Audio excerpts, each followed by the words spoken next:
lahat para sa Regina Chilling. Sa ngalan ng Ama, ng Anak, at ng Espiritu Santo. Reyna ng langit, magalak ka, Alleluia, sapagkat ang minarapat mong dalhin sa iyong sinapupunan, Alleluia, ay nabuhay na magmuli gaya ng kanyang sinabi, Alleluia. Ipanalangin mo kami sa Diyos, Alleluia. Matuwa ka at magalak, O Berheng Maria, Alleluia, sapagkat tunay na muling nabuhay ang Panginoon, Alleluia. Manalangin tayo. O Diyos, sa pamamagitan ng muling pagkabuhay na iyong anak, na si Jesucristong Panginoon namin, ay minarapat mong paligayahin ang mundo. Hinihiling namin sa iyo, na alang-alang sa Birheng Maria na kanyang ina, ay makamtan namin ang kaligayahan sa buhay na walang hanggan. Sa pamamagitan ni Jesucristong aming Panginoon. Amen. Sa ngalan ng Ama, ng Anak, at ng Espiritu Santo. Amen. Magsiupo po muna lahat.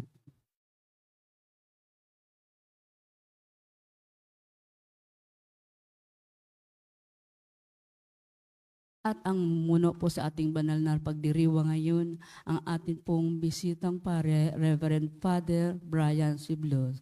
Magsitayo na po ang lahat.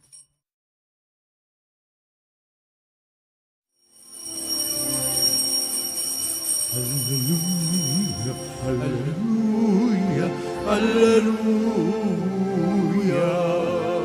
hallelujah, hallelujah, hallelujah.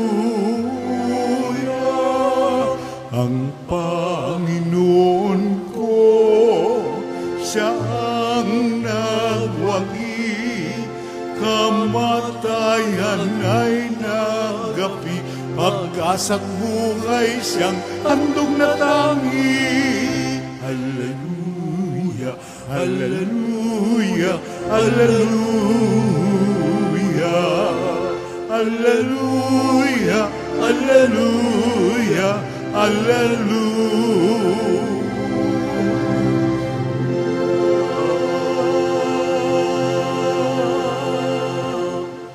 Sa ngalan ng Ama at ng Anak at ng Espiritu Santo, Amen. sumainyo ang Panginoon. At sumaiyo rin. Mga kapatid, aminin natin ang ating mga pagkukulang at kasalanan upang maging marapat tayong gumanap sa banal na pagdiriwang. Sinugong tagapagpagaling ng mga nagsisisi, Panginoon, kaawaan mo kami. Panginoon, kaawaan mo kami. Naparito ka upang tawagin ng makasalanan para magsisi, Kristo, kaawaan mo kami. Kristo, kaawaan mo kami. Nakaluklok ka sa kanan ng Ama upang ipanalangin kami. Panginoon, kaawaan mo kami. Panginoon, kaawaan mo kami. Kaawaan tayo ng makapangyarihang Diyos, patawarin sa ating mga kasalanan at patnubayan tayo sa buhay na walang hanggan. Amen. Manalangin tayo. Ama naming makapangyarihan, gawin mong aming maipahayag na ang Panginoong nabuhay ay nananaig sa lahat upang kami makatanggap sa mga kaloob na nakikita bilang sangla ng mga bigay niyang lingid sa aming mata. Ngayong siya ay namamagitan kasama ng Espiritu Santo magpasawalang hanggan. Amen. Magsiupo na po ang lahat.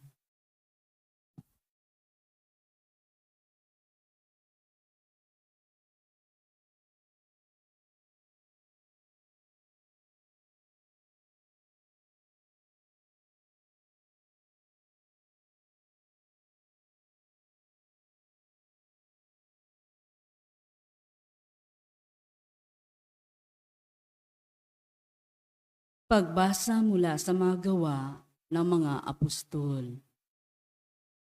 Nagkaisa ang damdamit isipan ng lahat ng sumasampalataya at di itinuring ni numan na sarili niya ang kanyang mga ari-arian, kundi para sa lahat. Ang mga apostol ay patuloy na gumagawa ng kababalaghan at nagpapatotoo sa muling pagkabuhay ng Panginoong Hesus. At ibinuhos ng Diyos ang kanyang pagpapala sa kanilang lahat. Walang nagdarahop sa kanila sapagkat ipinagbibili nila ang kanilang lupa o bahay at ang pinagbilhan ay ibinibigay sa mga apostol. Ipinamamahagi naman ito ayon sa pangailangan ng bawat isa. Gayon ang ginawa ni Jose, isang Levitang taga-Chipre, kaya't Bernabe ang itinaguri sa kanya ng mga apostol. Ibig sabihin, matulungin. Ipinagbili niya ang kanyang bukid at ibinigay sa mga apostol ang pinagbilhan. Ang salita ng Diyos. Salmong tugunan. Panginooy naghari na, ang damit niya'y maharlika. Panginooy naghahari na ang suot ay sa katawan ay damit na maharlika at batbat ng kalakasan. Tugon. Ang sandigan ng daigdig, matatag ang pinatungan. Kahit ano ang gawin pa'y, hindi ito magagalaw. At trono mo ay matatag, simula pa noong una. Bago pa ang ano paman, likas ikaw naroon na. Tugon. Walang hanggang Panginoon ang lahat ng tuntunin mo. Sadyang banal at matatag ang sambahang iyong templo. Tugon. Magsitayo po ang lahat.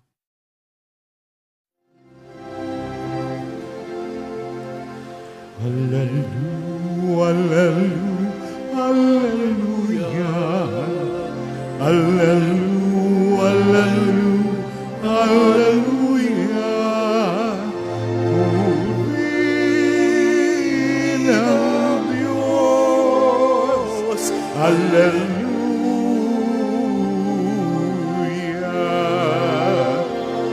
Purihin ang Diyos, hallelujah.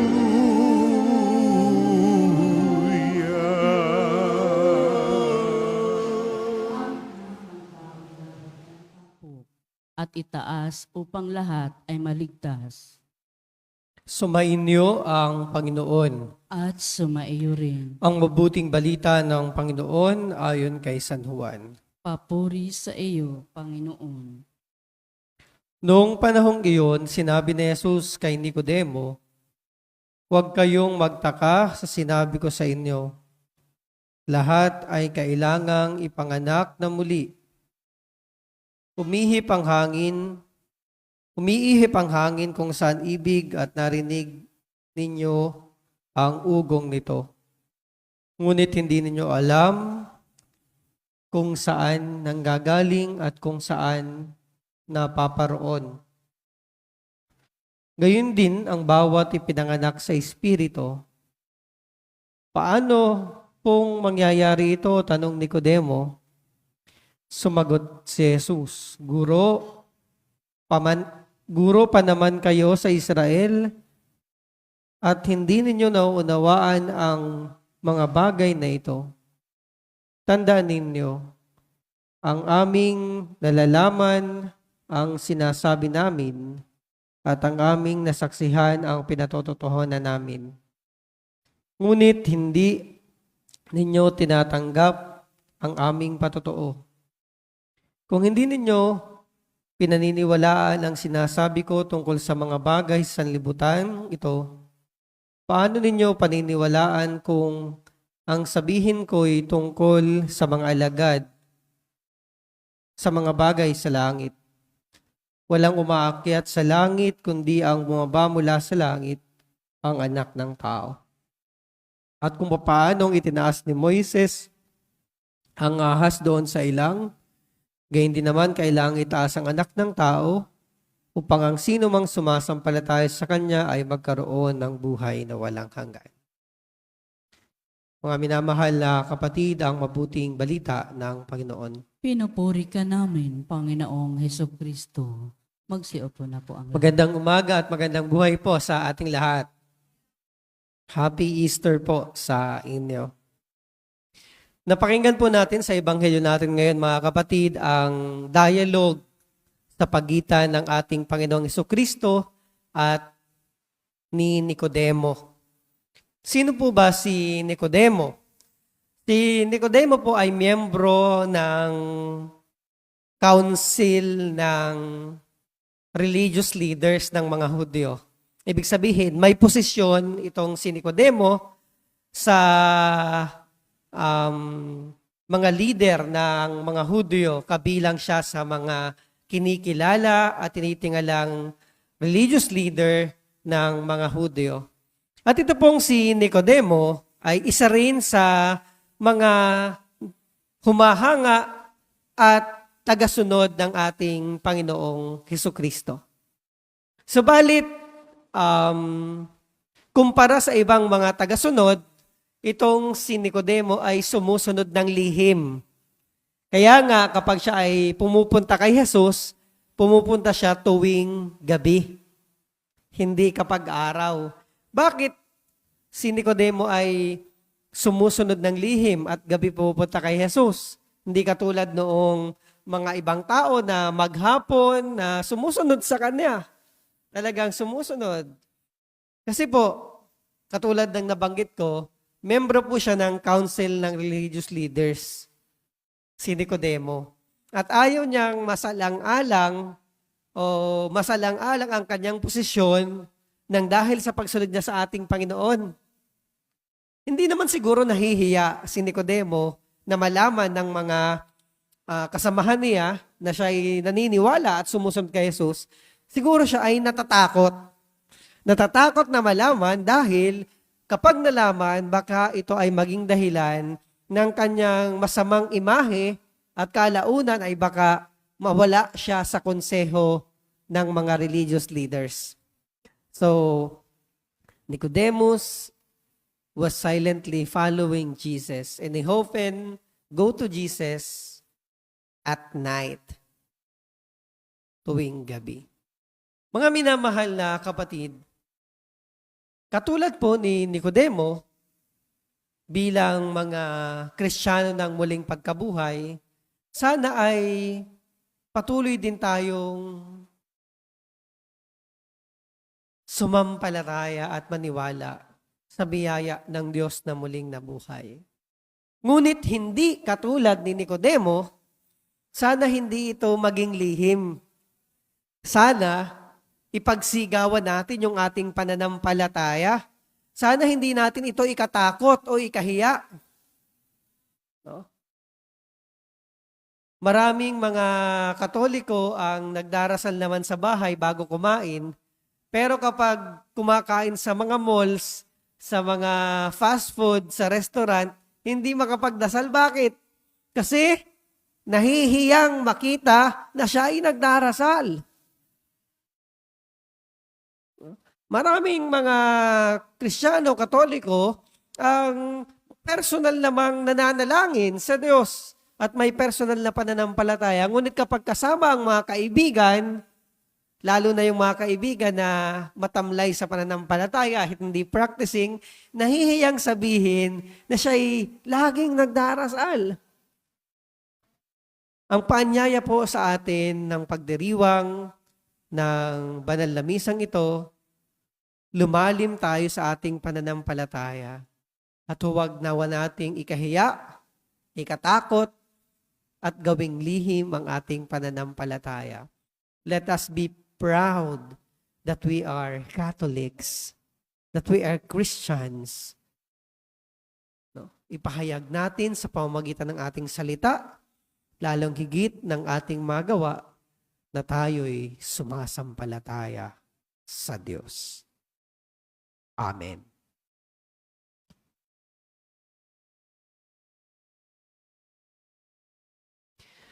Manalangin tayo sa Diyos Ama na sa pamamagitan ng Kanyang Espiritu ay muling nabuhay si Kristo at siya ring magbibigay ng buhay sa ating mga mortal na katawan. Sa bawat panalangin ang ating itutugon, Panginoon ng langit at lupa, pagpalain mo kami. Panginoon ng langit at lupa, pagpalain mo kami.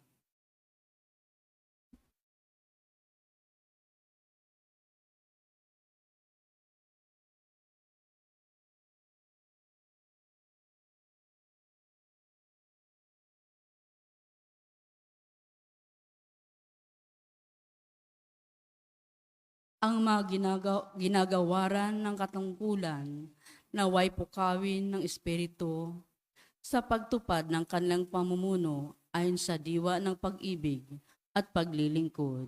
Manalangin tayo sa Panginoon. Atin nawang patuloy na panibaguhin sa Espiritu ang ating mga sarili at lumago tungo sa kaganapan ng pag-ibig ni Kristo. Manalangin tayo sa Panginoon. Panginoon ng langit at lupa, pagpalaan. Sa lahat ng nakikiisa sa pagdiriwang ng Eukaristiyang ito, naway matulungan natin ang isa't isa ng may pag-ibig na nagpapahayag sa Santatlo. Manalangin tayo sa Panginoon. Panginoon ng langit at lupa, pagpalaan. Ang mga may sakit, naway maipagamot at mabigyan ng luna sa pamagitan ng kabutihang loob ng kanilang pamilya at mga kaibigan. Manalangin tayo sa Panginoon. Panginoon ng langit at lupa, pagpalaan. Ang mga namayapa, naway magdiwang sa maluwalhating muling pagkabuhay ni Kristo. Manalangin tayo sa Panginoon. Panginoon ng langit at lupa, pagpalaan. Tahimik dating itaas sa Diyos ang ating personal at pampamilyang kahilingan.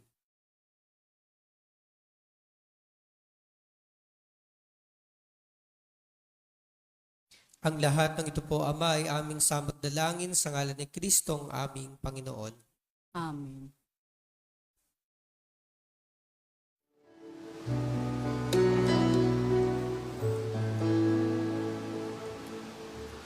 Panginoon,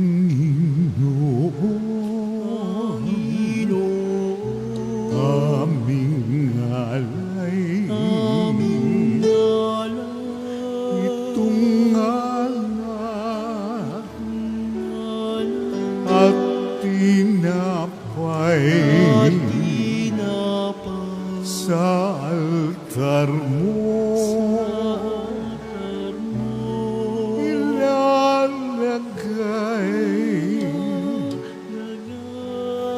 Tanggapin sa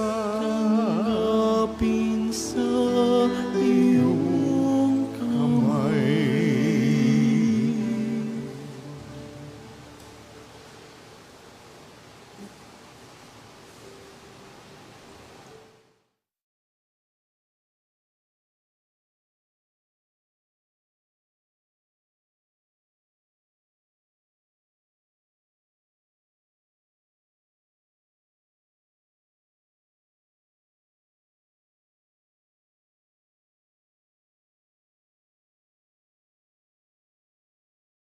Manalangin kayo mga kapatid upang ating mga handog ay maging kalugod-lugod sa Diyos amang mga pangyarihan. Tanggapin nawa ng Panginoon itong paghahain sa iyong mga kamay, sa kapurihan niya at karangalan sa ating kapakinabangan at sa buong sambayanan niyang banal. Ama naming lumikha, ipagkaloob mong kami ay laging magalak sa pagdiriwang ng Pasko ng pagkabuhay ng iyong anak, upang ang ginagawang patuloy na pagsagip sa amin ay maging sanhi ng aming ligayang walang maliw sa pamamagitan niya kasama ng Espiritu Santo magpasawalang hanggan. Amen. Sumainyo ang Panginoon. At sumaiyo rin. Itaas sa Diyos ang inyong puso at diwa. Itinaas na namin sa Panginoon. Pasalamatan natin ang Panginoong ating Diyos. Marapat na siya ay pasalamatan. Ama naming makapangyarihan, tunay ngang marapat na ikaw ay aming pasalamatan.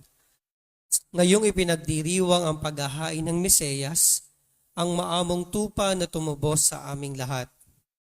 Sa paghahain ng sariling buhay at sa pagkabuhay ng anak mong mahal, nabuksang ganap ang iyong tahanan, at kaming pinaghaharian mo'y naging kasambahay.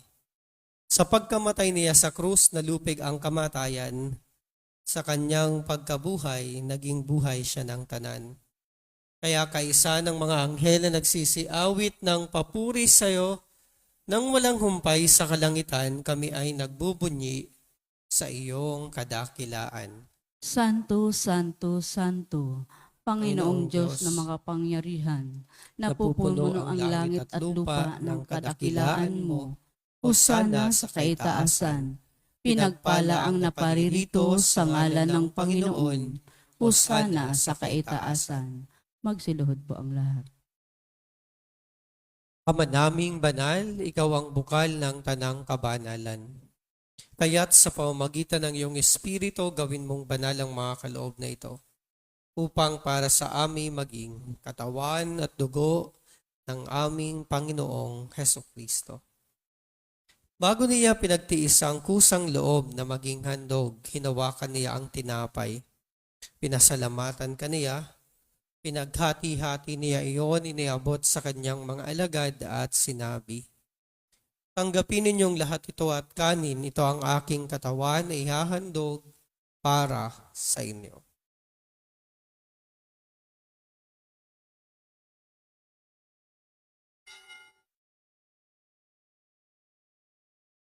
Gayon din naman, noong matapos ang hapunan, hinawakan niya ang kalis, muli kaniyang pinasalamatan. Inabot niya ang kalis sa kanyang mga alagad at sinabi, "Tanggapin ninyong lahat ito at inumin, ito ang kalis ng aking dugo, ng bago at walang hanggang tipan.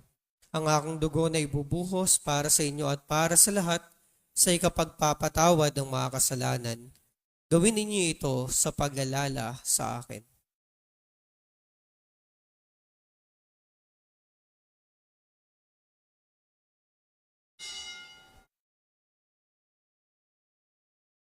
Ang misteryo ng pananampalataya. Si Kristo'y namatay, si Kristo'y nabuhay, si Kristo'y babalik sa wakas ng panahon. Ginagawa po namin ngayon, Ama, ang pag-alaala sa pagkamatay at muling pagkabuhay ng iyong anak. Kaya tiniaalay namin sa iyo ang tinapay na nagbibigay buhay at ang kalis na nagkakaloob ng kaligtasan. Kami nagpapasalamat dahil kami iyong minarapat at tumayo sa harap mo para maglingkod sa iyo. Sinasamo namin kaming magsasalo-salo sa katawan at dugo ni Kristo ay mabuklod sa pagkakaisa sa pamamagitan ng Espiritu Santo. Lingapin mo po, Ama, ang iyong simbahang laganap sa buong daigdig. Puspusin mo kami sa pag-ibig. Kay San Francisco na aming Papa, ni Jose na aming Obispo ng Tanang Kaparian at ng hinirang mong sambayanan. Alalahan mo rin po ang mga kapatid naming nahimlay nang may pag-asang sila'y muling mabubuhay, ganyan lahat ng mga pumanaw. Kaawaan mo sila at patuloyin sa iyong kaliwanagan. Kaawaan mo at pagindapatin kaming lahat na makasalo sa iyong buhay na walang wakas. Kaisa ng mahal na Berheng Maria na ina ng Diyos, ni San Jose na kabiyak ng kanyang puso. Kaisa ng mga apostol at ng lahat ng mga banal na namuhay dito sa daigdig ng kalugod-lugod sa iyo. May pagdiwang nawa namin ang pagpupuri sa ikararangal mo sa pamamagitan ng iyong anak na aming Panginoong Hesukristo. Sa pamamagitan ni Kristo, kasama niya at sa Kanya, ang lahat ng parangal at papuri ay sa iyo, Diyos Amang makapangyarihan, kasama ng Espiritu Santo magpasawalang hanggan. Amen. Amen. Amen.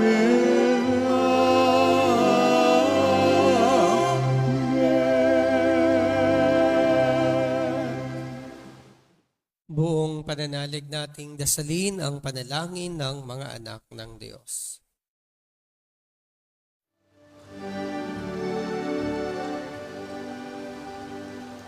Ama namin, sumasalangit ka, sambahin ang ngalan mo, mapasa amin ang kaharian mo, sundin ang loob mo dito sa lupa para nang sa langit. Bigyan mo kami ngayon ng aming kakanin sa araw-araw. At patawarin mo kami sa aming mga sala para ng pagpapatawad namin sa nagkakasala sa amin. At huwag mo kami ipahintulot sa tukso at iadya mo kami sa lahat ng masama. Kami adya sa lahat ng masama, pagkalooban ng kapayapaan araw-araw. Iligtas sa kasalanan at ilayo sa lahat ng kapahamakan. Samantalang aming pinananabikan ang dakilang araw ng pagpapahayag ng tagapagligtas naming si Jesucristo. Sapagkat iyo ang kaharian at ang kapangyarihan at ang kapurihan magpakailanman. Amen. Panginoong Jesucristo, sinabi mo sa iyong mga apostol, kapayapaan ang iniiwan ko sa inyo, ang aking kapayapaan ang ibinibigay ko sa inyo. Tunghayan mo ang aming pananampalataya at huwag ang aming mga pagkakasala. Pagkalooban mo kami ng kapayapaan at pagkakaisa ayon sa iyong kalooban kasama ng Espiritu Santo, magpa sa walang hanggan. Amen. Ang kapayapaan ng Panginoon naway laging sumainyo. At sumaiyo rin. Magbigayan kayo at maghangad ng kapayapaan sa isa't isa.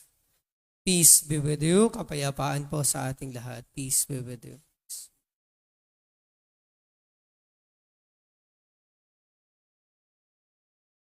Kordero ng Diyos na nag-aalis ng mga kasalanan ng sanlibutan, maawa ka sa amin. Kordero ng Diyos na nag-aalis ng mga kasalanan ng sanlibutan, maawa ka sa amin. Kordero ng Diyos na nag-aalis ng mga kasalanan ng sanlibutan, ipagkaloob mo sa amin ang kapayapaan. Magsiluhod po ang lahat.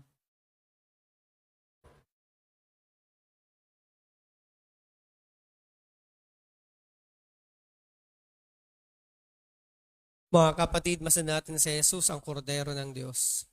Nag-aalis ng mga kasalanan ng sanlibutan. Mapalad tayong inaanayahang makibahagi sa piging na banal. Panginoon, hindi ako karapat-dapat na magpatuloy sa iyo, ngunit sa isang salita mo lamang ay gagaling na ako. Pagsanggalang nawa tayo ng katawan at dugo ni Kristo para sa buhay na walang hanggan. Amen.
Magsitayo na po ang lahat.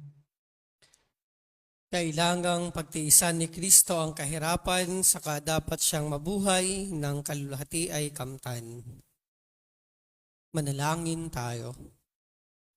Ama naming mapagmahal, ang aming mga pagluhog ay iyong pakinggan para sa pagkamit ng iyong tulong sa amin araw-araw at para sa pagkakaloob ng ligayang walang katapusan na pawang idinudulot ng banal na pakinabang sa pagdiriwang ng pagpapalitan ng iyong bigay at aming alay. Sa pamamagitan ni Jesucristo kasama ng Espiritu Santo, magpasawalang hanggan. Amen.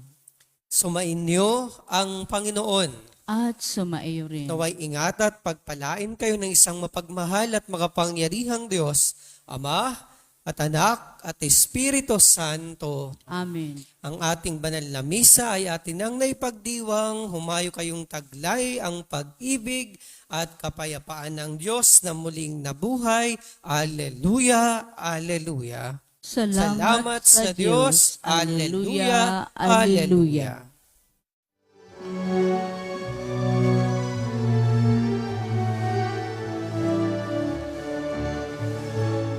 Ayun at tipayan, kanyang pagkalingat habang sa buhay, pag-ibig at katarungan, tanda ng kanyang kaharian. Sa panahong tigang ang lupa, sa panahong ang ani sagana, sa panahon ng digmaan at kabuluhan, sa panahon ng kapayapaan, umayon at tipayan, kanyang pagkalingat habang sa buhay, pag-ibig at katarungan, tanda ng kanyang kaharian.